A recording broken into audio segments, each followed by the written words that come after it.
కొరింథీయులకు మొదటి పత్రిక 1:18. చాలా సింపుల్గా ఈ చిన్న సిలువ సందేశాన్ని పట్టుకుని వెళ్ళిపోండి.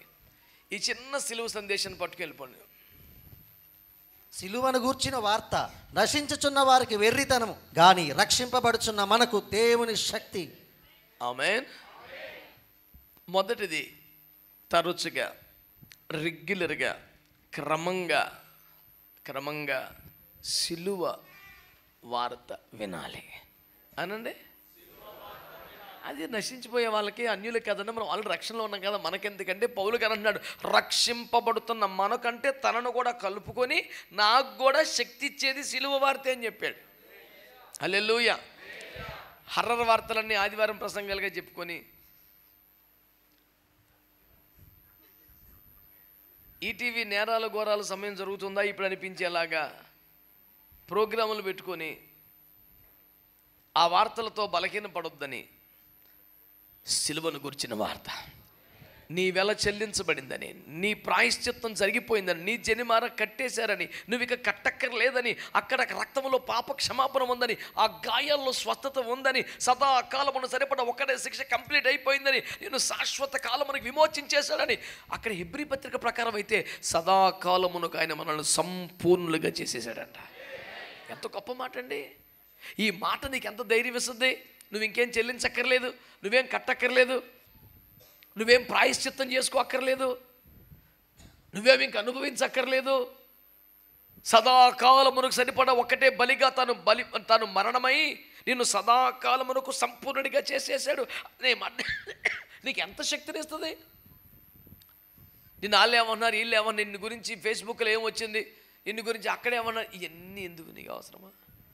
ఈ వారంలో, ఈ నెలలో ఒక మంచి సేయింగ్ దొరికింది నాకు, భలే మజా వచ్చింది నాకు.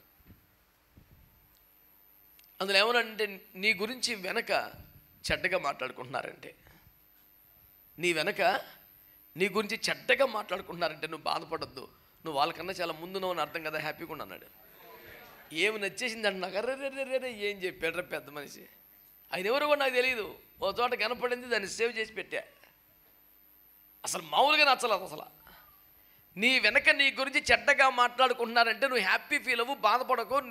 నీ వెనకాల ఉన్నారు వాళ్ళకన్నా నువ్వు చాలా ముందున్న అర్థం, వెనకాల కూడా అలాగే మాట్లాడకుండా వెళ్ళిపోయారు అని చెప్పాడు. ఎంత ఎంత ఎంత ఎంత సూపర్గా ఉందా స్టేట్మెంటు. ఎంత ఆనందపడవచ్చు మనం. దేవునికి స్తోత్రం కలుగునుగా. ఇలాంటిది ఇంకోటి చెప్పాడు, అది కూడా ₹1 చనిపోయాక ఆడెంత సన్నాసి పాపిష్టి మనిషి అయినా సస్తే ఆడి గురించి మంచిగా మాట్లాడతారు. చచ్చిపోతే మరి నీ గురించి మాట్లాడదంటే అర్థం ఏంటి? నువ్వు బతికున్నావు, సజీవుడివి, ఆత్మలో భక్తిలో దేవుని కొరకు సజీవ చైతన్య భక్తి చేస్తున్నావు కనుక మాట్లాడతారు ఉన్న మాటలు. నువ్వు ఆత్మలో చచ్చిపోతే, సల్లారిపోతే అంతా లోకం శబాష్ అంటది. నువ్వు బ్రతుకున్న వంటకు అదొక నిదర్శనం, విమర్శ వస్తుంది, ఎంజాయ్ చేసామని చెప్పాడు. ఈ మధ్యకాలం నన్ను విపరీతంగా బలపరిచేసిన 2 స్టేట్మెంట్లు మీకు కూడా ఉపయోగపడతాయి కదా, ఇచ్చాను ఉచితమే కదా, పట్టుకోండి. దేవుని స్తోత్రం. హల్లెలూయా.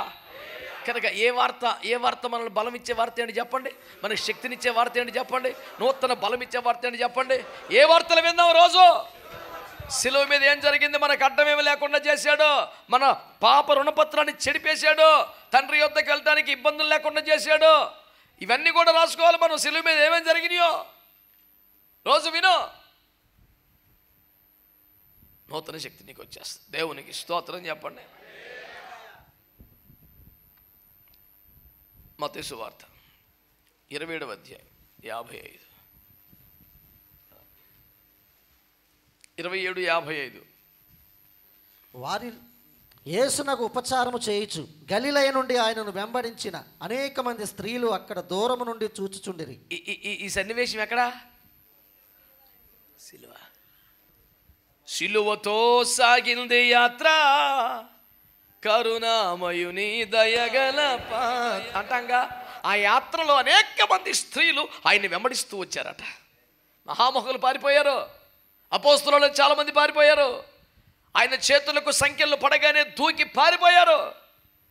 కానీ కొందరు స్త్రీలు ఆయనను అనుసరిస్తూ వెంబడిస్తూ వచ్చారు. నేను అంటాను, సిలువ వైపు చూస్తే రక్షణ, రైట్? సిలువ స్వరం వింటే శక్తి కదా. ఈ రెండో మాట వినండి, సిలువను వెంబడించాలి అనండి. సిలువ విధానాన్ని వెంబడించడం నీ వల్ల ఇద్దా? నీకు ఇష్టమేనా? ఈ సుబ్బు సిలువ మోసుకెళ్తానే వెనకాల వెళ్ళారండి. సిలువ వేయబడ్డ క్రీస్తును నమ్ముకున్నావు, కరెక్టే. ఆ సిలువ మార్గములో, సిలువ పదమున, సిలువ విధానమును నువ్వు అనుసరించగలవా? మనం అనుసరించడం అంటే ఏంటి? మనం చెప్పానుగా, ఖతార్ దేశం వెళ్ళినప్పుడు ఒక ఆయన కలిసి అలా ప్రైజ్ బాగా క్లోజ్ ఫ్రెండ్ లాగా, ఎవరన్నా తెలియదు, అలా మీద పడిపోయి ఫోటో తీసుకునేది కలబడిపోతున్నాడు. ఎవడరా అసలు అంటారు, ఆయన ఎవరో నాకు తెలియదు. నేను కొంచెం ప్రశ్నార్థకంగా చూశాను. అన్నా నేను మీ ఫాలోవర్ అన్నా అన్నాడు. అంటే నేను అన్నాను, ఏం ఫాలో అవుతారు మీరు అన్నాను. అంటే మరి అది ఉంటే వాడు ఫాలో అవ్వడం అంటే ఏంటంటే నా యూట్యూబ్ ఛానల్ సబ్స్క్రైబ్ చేశాడు, అంతే యాడ్ చేసేది. సబ్స్క్రైబ్ చేసిన పుణ్యానికి నేనే ఆయన ఫాలో అయ్యి ప్రతి మెసేజ్కి నోటిఫికేషన్ ఇస్తున్నాను తప్ప వాడు ఫాలో చేసింది ఏముంది? నేను ఆఖరికి అడిగా, ఈ బోధను ఫాలో అవుతున్నారంటే ట్రై చేస్తున్నాం అన్నాడు. ఈ వైరాగ్యం, ఈ సమర్పణ, ఈ వస్త్రధారణ, ఈ వేషధారణ, ఈ క్రమం ఈ సమర్పణ ఇదంతా ఫాలో అవుతారంటే అమ్మో చాలా కష్టం. మరి నువ్వేం ఫాలో అవుతున్నావు? ఈ బోధ, ఈ బతుక ఏమీ కాదు, యూట్యూబ్ ఛానల్ ఫాలో అవుతున్నాడు అంతే. ప్రతి ప్రసంగం చూస్తాడు. ఇప్పుడు యేసయ్య సిలువ దృశ్యాన్ని మనం ఫాలో అవటం అంటే ఏం ఫాలో అవుతామండి? మనం ఆ క్షమను ఫాలో అవుతాం. వేడొకటి సావు, వేడొకటి రోగం, వేడొకటి తిప్పలు, వేరొకటి పాపం మీద వేసుకుంటావా? మంది ఇంకోటి మీద వేసైపోతే చాలు. ఏయ్ తిన్నావా? ఏమాయి తిన్నావా? అదిగో సర్పం. ఎవడు మీద వేసుకోడు. చేసిన పాపాలే ఒప్పుకోవట్లేదు, మనందరి పాపాలు మీద వేసుకున్నాడు ఆయన. ఏదైనా ప్రాబ్లం లాగానే ఎదుటాన్ని బ్లేమ్ చేయటం పాపి లక్షణం. ఇతరుల పాపాలు కూడా మీద మొయ్యగలగటం పరిశుద్ధుల లక్షణం. మన బ్యాచ్ ఏది అసలు? యేసయ్యని ఫాలో అవుతున్నావా? హలో, యేసయ్యని ఫాలో అవడం అంటే సిలువను ఫాలో అవడమే. సిలువ దారి రతనాల దారి కాదు, ముళ్ళ దారి, అది కర్రకు దారి. కలువరిలో మొదలాయే ఈ ప్రేమ మార్గం, కరకైన ఇరుకైన ఈ సిలువ మార్గం. కరుకు ఇరుకు సిలువ మార్గం ఇది. సిలువను వెంబడించండి. మూడో మాట 56వ వచనం. వారిలో మగ్దలేన మరియయు, యాకోబు, యోసే అను వారి తల్లి అయిన మరియయు, జెబెదయి కుమారుల తల్లియు ఉండిరి. ఎక్కడ ఉన్నారు? అనేకులు దూరం నుండి వెంబడిస్తున్నారు, కానీ వీళ్ళ ముగ్గురు మాత్రం సిలువను చేరుకొని సిలువ దగ్గర ఉన్నారంట. ఆమె సిలువను చూసే పారిపోయారు పెద్ద పెద్దోళ్ళు. కొద్దిమంది వెనకాల వచ్చారు, ముగ్గురు మాత్రం సిలువను హత్తుకు నుండి పిల్లల దగ్గర ఉన్నారు, సిలువను చేరుకున్నారు. ఆమె నేను అన్నాను, సిలువ దగ్గర ఉంటే అనండి, తగిలితే నీకు రెండు తగులుతాయి, తగిలితే నీకు రెండు తగులుతాయి. ఆ ఊపున రెండు కొరట దెబ్బలు తగలచ్చు, ఓ మేకు తగలొచ్చు, ఆ ఉమ్ము పడవచ్చు, ఏదోటి అవుతుంది. మరి అందుకే కొంచెం దూరంగా ఉన్నాం, డిస్టెన్స్ మెయింటైన్ చేస్తున్నాం. 50 మీటర్స్ ఆర్టీసీ బస్సు. ఎట్లుంది మన మూమెంటు? యేసయ్య కావాలి, సిలువ ఫలాలు కావాలి, ఒక నిర్ణీత డిస్టెన్స్ మెయింటైన్ చేద్దాం. మరీ క్లోజ్గా ఉంటే పరిచర్లో నిత్యం క్లోజ్గా ఉండేవాళ్ళు కరువు. ఆ టయానికి వచ్చి వంతుకు గంతేసి దేవునికి స్తోత్రం అని పారిపోయే వాళ్ళే కుప్పలు తెప్పలు. సుఖానుభవాలనే, ఆశీర్వాదాలనే, ఆనందకరమైన గడియలనే ఆద్యంతం ఆస్వాదించుటకు ఉండేవారు కరువైపోతే సిలువ దగ్గర ఉండేవాళ్ళు ఎంతమంది అండి? సిలువంటే శ్రమ, సిలువంటే నింద, సిలువంటే అవమానం, సిలువంటే వేరొకరిది మీదేసుకోవడం. అలాంటి దగ్గర ఉంటావా? పదవులు ఉన్న చోట ఉంటావా? ఘనతలు ఉన్న చోట ఉంటావా? అవకాశాలు ఉన్న చోట ఉంటావా? సిలువ మార్తలు వింటున్నావా? 2, సిలువను ఫాలో అవుతున్నావా? 3, సిలువను చేరుకున్నావా? ఇంకా అక్కడక్కడే ఉన్నావా? 4వ మాట ఫిలిప్పీ 3:18.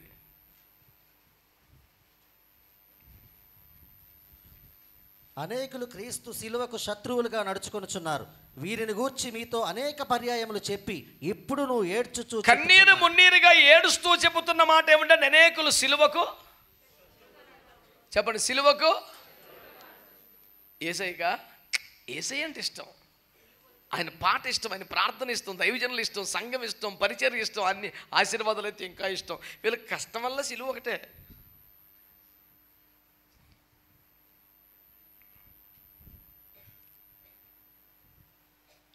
వాళ్ళ ప్రసంగాల్లో కానీ, పాటల్లో కానీ, మాటల్లో కానీ సిలువ, శ్రమ, కష్టము, హింస ఆ మాట కూడా రానివ్వరు. చెప్పానుగా మా చుట్టాలు ఒకరు పాట పాడితే ఏమన్నారు, బ్రతుకునావ పగిలినా కడలి పాల. ఏం పాటలు రాయి, బతుకున్నావు ఎందుకు పగులుతే, ఎందుకు కడలి పాలవుతావు, పాపిష్టి మాటలు పనికి వెళ్ళ, నెగిటివ్ సెయింగ్స్ వద్దు, don't confess such things. You know, నా బ్రతుకున్నావ పగలదు, నేను కడలి పాలు అవనని పలుకు. శ్రమ అన్న మాట, ద్రాక్ష చెట్లు ఫలింపకపోయినను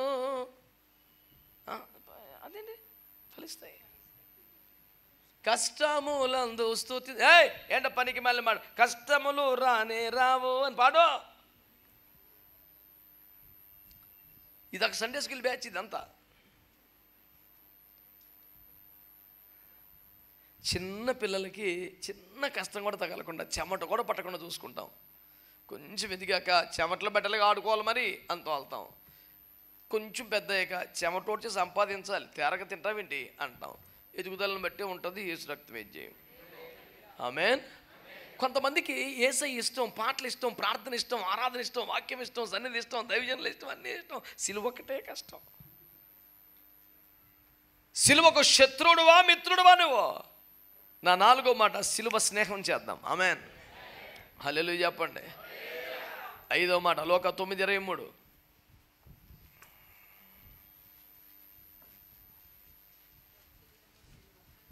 టైం అయిపోతుంది అబ్బాయి. మరియు ఆయన అందరితో ఇట్లనెను, ఎవడైనను నన్ను వెంబడింప కోరిన ఎడల తన్ను తాను ఉపేక్షించుకొని ప్రతి దినము తన సిలువను ఎత్తుకొని నన్ను వెంబడింప. తర్వాత మాట ఏంటి? సిలువని ఎత్తుకోవాలి.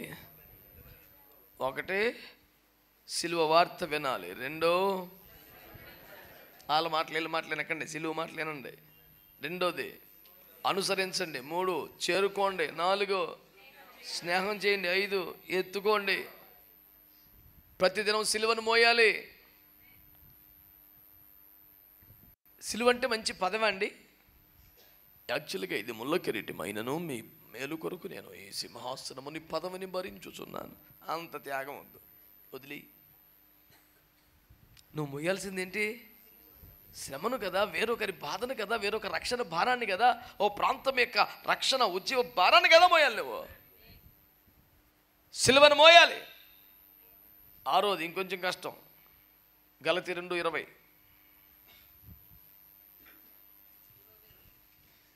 గలతీ 2:20. నేను క్రీస్తుతో కూడా సిలువ వేయబడి ఉన్నాను, ఇకను జీవించువాడను నేను కాను. ఆరోది ఏంటంటే సిలువ వేయబడాలి. అంటే మన అహం, మన ఇహం, మన గర్వం, మన ఆశ, మన కోరికను కొట్టేయాలి అంతే. ఆమేన్. శరీరమును దాని ఇచ్చలతో కూడా సిలువ వేయమని వాక్యం చెప్తుంది. ఆమేన్. ఆశలను చంపేసుకోవటం, కోరికలను చంపేసుకోవటం, కోపాలు చంపేసుకోవటం, పగలు చంపేసుకోవటం, పాతయాన్ని చంపేసుకోవటం, అదే సిలువ వేయబట్టం అంటే. సిలువను మోయండి, తర్వాత సిలువ వేయబడండి. లాస్ట్ది 7ది, సిలువను చేరుకోమన్నావు, అదే ప్రాబ్లము. సిలువతో స్నేహం చేయమన్నావు, దానికి ఒప్పుకున్నావు. సిలువను మోయమన్నావు, సరే అన్నావు. ఇప్పుడు సిలువ ఏమన్నా చంపేశావు, ఇంకేముంది? 7వ పాయింట్, అన్నీ అయిపోయిన తర్వాత చచ్చిపోయాంగా ఉంటుందిగా. చచ్చిపోయాక సమాధం ఏదో 7వ పాయింట్ ఉంటుంది, చూడండి. గలతీ పత్రిక 6:14.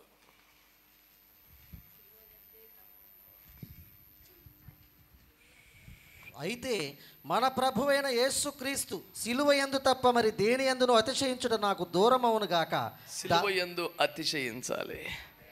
సిలువ అంటే ఏంటి? శ్రమ. సిలువ అంటే ఏంటి? నింద. సిలువ అంటే ఏంటి? వేరొకటి బాధ మన ఎత్తినేసుకోవటం.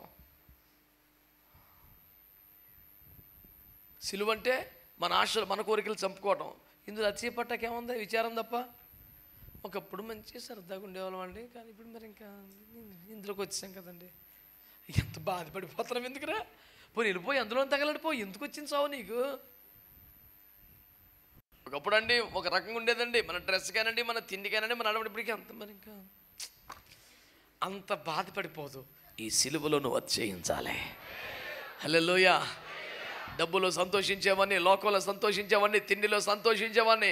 ఇప్పుడు ప్రభు కొరకు శ్రమపడటంలో, దేవుని రాజ్యం కొరకు నలిగిపోవటంలో, ఇతరుల రక్షణ కోసం ప్రయాసపడటంలో, సంఘ ఉద్యమం కొరకు పరమగీత కన్యక వలె ఎండకు కాలి నల్లగా మాడిపోవటంలో నేను ఆనందపడుతున్నానని సిలువ యందు అతిశయించగలిగిన ఒక అనుభవానికి మనకు రావాలి. హల్లెలూయా. ఈ దినం ప్రభు మీకు ఇస్తున్న ఈ సిలువ సందేశాన్ని మోసుకొని వెళ్ళండి. చెడ్డ మాటలు వినకండి, దూషణలు వినకండి, విమర్శలు వినకండి, సిలువ వార్త వినండి. ఆమేన్. సిలువను ఫాలో అవ్వండి, సిలువను వెంబడించండి, సిలువ విధానాన్ని అనుసరించండి. మూడవది, సిలువను చేరుకోండి, దూరంగా ఉండొద్దు, సిలువకు చేరువవ్వండి. నాలుగవది, సిలువతో స్నేహం చేయండి. ఐదవది, సిలువను ఎత్తుకోండి. ఆరవది, సిలువ వేయబడండి. ఏడవది, సిలువ యందే అతిశయించండి.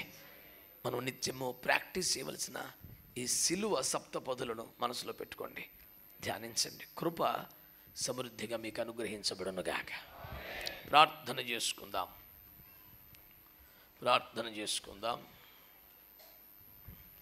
ఈ ప్రార్థన అయిన వెంటనే బాప్తిస్మముల కొరకైన పేర్లు భాస్కర్ గారు చదువుతారు.